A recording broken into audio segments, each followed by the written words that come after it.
Chào các bạn, rất vui được gặp lại các bạn. Thì bữa trước mình cùng các bạn đã coi bên trong chiếc máy khoan không chổi than giá rẻ của Trung Quốc này.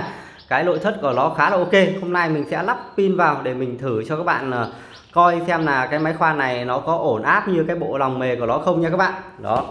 Thì cái máy khoan này được bán với giá là 35 đô, chưa có pin nha các bạn. Mình thì mình sẽ sử dụng với lại cái cục pin Makita này. Đó. Đây là cục pin tự đóng các bạn. Cục pin tự đóng thì nó sẽ dùng cái sạc adapter đây các bạn. Đó. Có chỗ để cắm chân sạc này. Đó. Những cái cục sạc zin đó thì thường nó sẽ không có cái chân cắm như thế, mà nó sẽ cắm vào cái bộ sạc của nó luôn. Đây là một cục sạc zin các bạn. Đó, sạc adapter thì các bạn có thể mua vỏ này, mua pin và mua mạch cân bằng về các bạn tự đóng, cũng khá là đơn giản thôi. Bây giờ mình không để các bạn chờ lâu, mình sẽ thử luôn cho các bạn coi. Đó. Hoạt động với pin Makita thì nó rất là hay, cái là các bạn có thể sử dụng cái viên Makita xịn hoặc là sạc xịn. Sau khu này có điều kiện thì các bạn mua cái khoan nó xịn hơn, vậy là ok.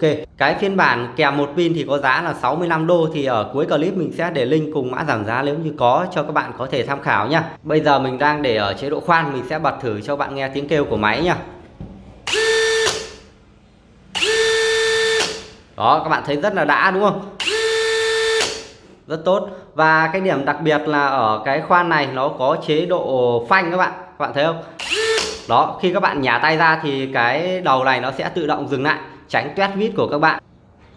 Cái điểm mình thích nhất ở cái máy giá rẻ này đó là nó rẻ nhưng mà nó cực kỳ xịn các bạn. Cái đầu vít này nó không hề rơ lắc luôn. Đây là mình đang để ở cái tốc độ cao nhất đây các bạn. Đó, cái số 2 này. Và cái chế độ bắt vít này nó là chạy nhanh nhất. Bây giờ mình sẽ thử cho bạn coi nha. Rất đồng tâm, không hề rơ lắc luôn. Đó, các bạn nhìn này. Đó, các bạn thấy không? Quá chuẩn luôn. Đó, không hề có một chút rơ lắc nào luôn. Thật là bất ngờ với cái giá khoảng 35 đô các bạn. Đó, thẳng tắp luôn các bạn. Bỏ ra phanh cái phực một phát, rất là sướng luôn các bạn. Cái đèn này cũng khá là sáng nên vừa mình phải cầm cái để mình che cái đèn đi các bạn. Đó. Điểm tiếp theo mình thích ở cái máy giá rẻ này đó chính là cái đầu auto lock này các bạn ạ. Các bạn chỉ cần cho vít vào, sau đó các bạn xoay ở dưới này, vậy là xong. Đó, các bạn không cần làm gì cả thì nó sẽ tự khóa lại, vít nó sẽ tự chắc. Đó, rất là ngon luôn các bạn. Ở trên cái máy này thì nó có các chế độ như chế độ khoan này. Mấy cái lớp này thì mình cũng không biết nó là cái gì. Đây là các cái cấp trượt các bạn. Đó, có 21 cấp trượt, hơi nhiều. Đó, mỗi lần các bạn bấm thì cái bi nó sẽ trượt kêu tạch tạch tạch tạch cả. Đó, đây là số 1 với lại lớp 1. Số 1 ở trên này là cái cấp trượt nhẹ nhất này, số 1 là tốc độ chậm. Đó, số 1 các bạn có nhìn rõ không nhỉ? Đó, nó hơi mờ mờ. Bây giờ mình sẽ thử cái cơ chế trượt của nó cho bạn coi nha. Nó trượt này thì cái đầu khoan này nó sẽ không chạy nữa. Nó sẽ kêu tạch tạch tạch tạch tạch, nó không trượt nữa, thì để bảo vệ cái mũ vít của các bạn khi nó đã đủ lực. Đó. Cái này thì nó sẽ không ngon bằng một cái máy xịn. Đó, một cái máy xịn thì cái cơ chế trượt của nó sẽ khác một chút, để mình thử cho bạn coi nha.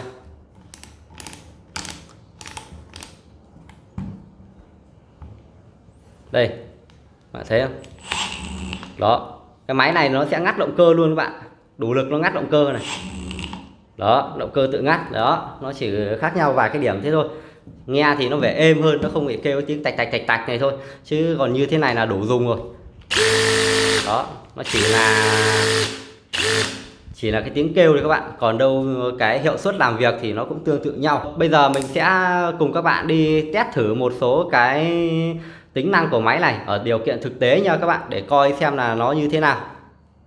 Như các bạn thấy ở đây mình có thanh sắt khá là dày các bạn. Đó, bạn thấy không? Khá là dày. Bây giờ mình sẽ test thử cái khoan kia cho bạn coi nha.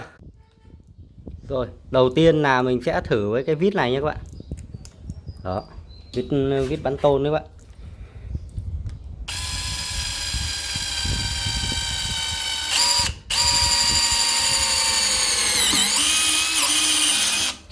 Đó, bạn thấy không? Rất là ngọt đúng không? Bây giờ mình sẽ thử với lại cái con vít dài hơn. Đó, vít này là khá là dài đấy các bạn. Bạn thấy không?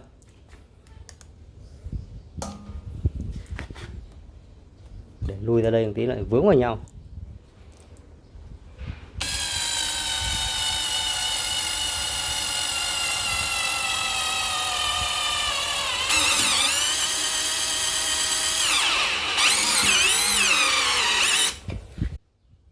Đó, các bạn thấy không? Rất là tuyệt vời.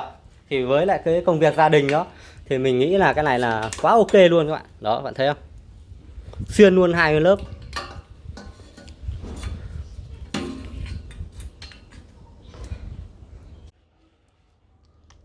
Tiếp theo thì mình sẽ thử với lại cái vít cúc này nha các bạn.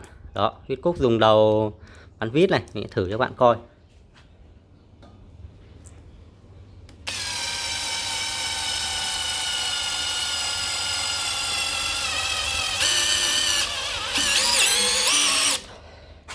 Mình sẽ thử một cái vít nó dài hơn các bạn.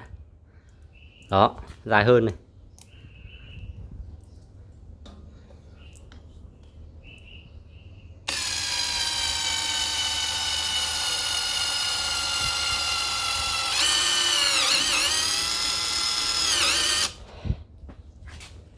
Đó, các bạn thấy không? Ngon chưa? Rồi, bây giờ mình có một cái đầu chuyển này này để biến nó thành cái cơ lọng, mình sẽ thử cho bạn coi nhá. Rồi.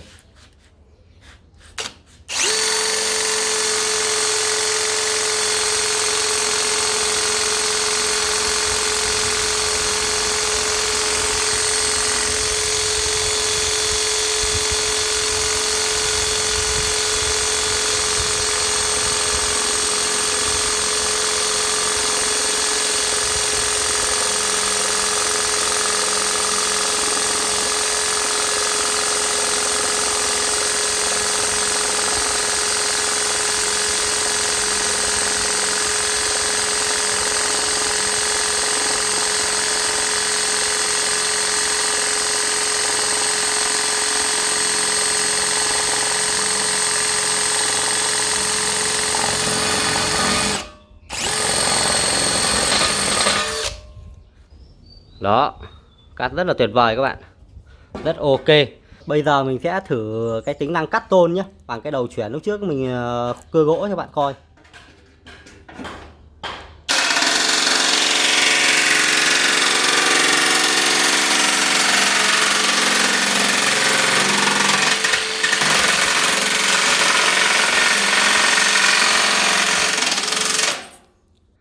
Bây giờ mình sẽ thử bắt vít ở cái chế độ số 3 cho các bạn coi nha.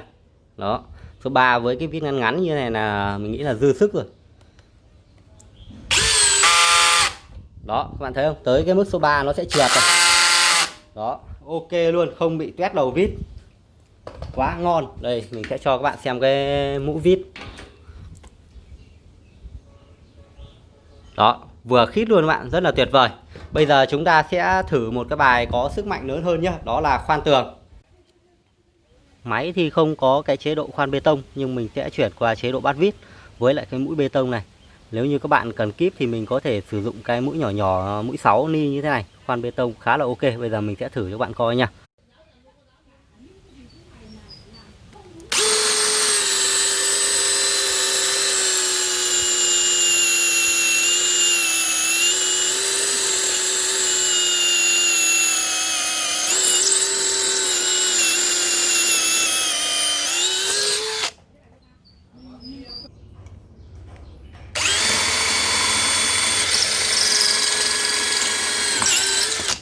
Đó, khoan rất là ngọt nha các bạn. Và khoan ở rìa gạch này nó cũng không hề vỡ gạch luôn các bạn. Quá tuyệt vời luôn. Và các bạn thấy nhá, cái gạch của mình là người ta nung khá là già luôn các bạn, không phải gạch lon đâu. Đó, các bạn thấy không? Rất là chắc luôn. Như các bạn thấy thì sau khi chúng ta thử qua một số các cái tác vụ nặng có nhẹ có thì cái mức pin của máy vẫn chưa hề giảm các bạn ạ. Do là máy sử dụng động cơ không chổi than, nó khá là tiết kiệm pin. Thì hy vọng qua cái clip này các bạn có thêm một lựa chọn rất là tuyệt vời trong cái bộ công cụ của mình. Với cái giá khá là rẻ thì mình nghĩ đây là một sản phẩm rất là tuyệt vời. Link và mã giảm giá thì mình sẽ luôn cập nhật ở phần mô tả của clip. Cảm ơn các bạn. Hẹn gặp lại các bạn ở trong các cái clip tiếp theo.